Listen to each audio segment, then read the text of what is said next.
every day, whether you notice it or not. Other people are trying to live your life for you. They don't call it control. They call it advice, concern, opinion. And most people accept it without resistance. They adjust their decisions. They soften their goals. They abandon their instincts. Not because they are weak, but because they want to be accepted. Stoicism teaches something uncomfortable, but freeing. Other people's opinions are not your responsibility, but your reaction to them is.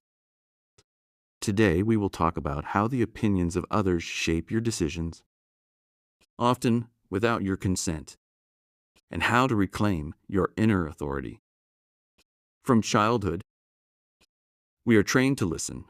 Parents, teachers, friends, society. Be realistic.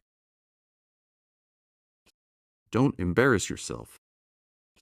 What will people think? That's not how it's done.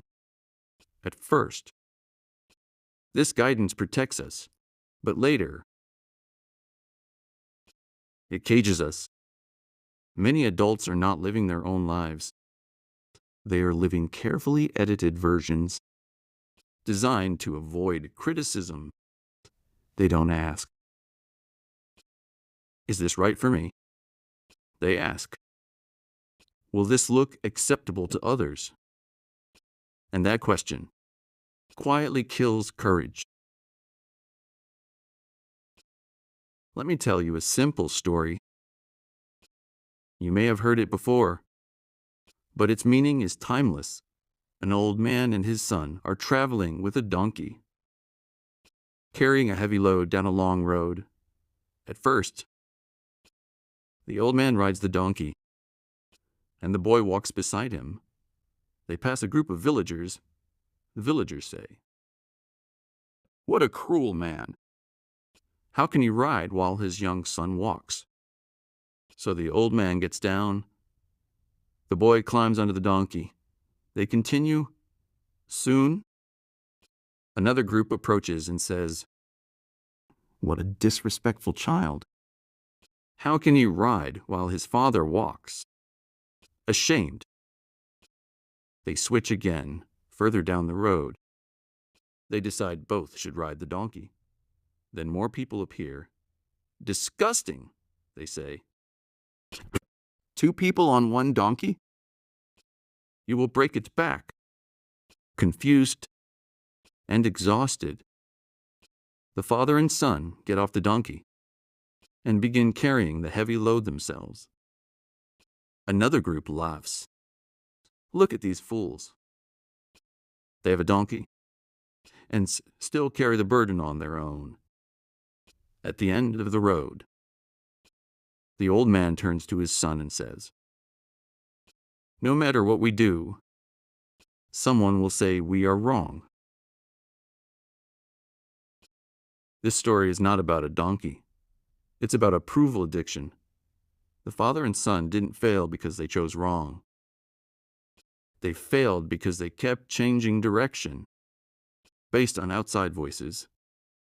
Marcus Aurelius wrote, "It never ceases to amaze me.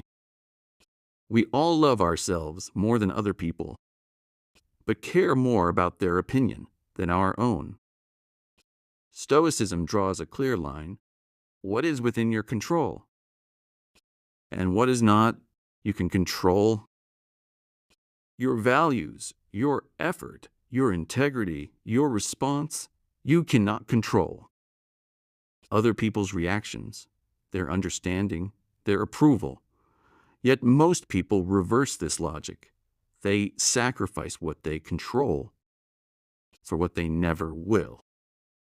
How many decisions in your life were altered because someone laughed, someone doubted you, someone said, "That's risky"? You didn't stop because it was wrong. You stopped because you imagined criticism. Seneca warned, "We suffer more often in imagination than in reality."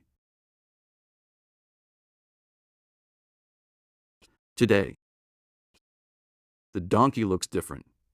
It's social media, comments, comparison.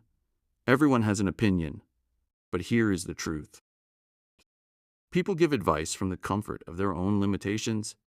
Someone who never took a risk will warn you about danger.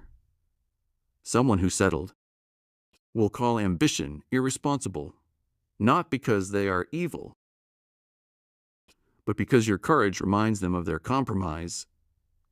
Epictetus said, "If you want to improve, be content to be thought foolish."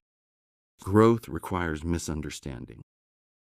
Ask yourself, does this person live a life I respect? Do they carry the consequences of this decision? Are they speaking from wisdom or fear? If not, their opinion is noise. You are the rider, not the donkey. You choose the road. And if someone disagrees, let them. Marcus Aurelius said. Final emphasis. The tranquility that comes when you stop caring what they say. Only what you do. Walk your path, quietly, deliberately, unapologetically.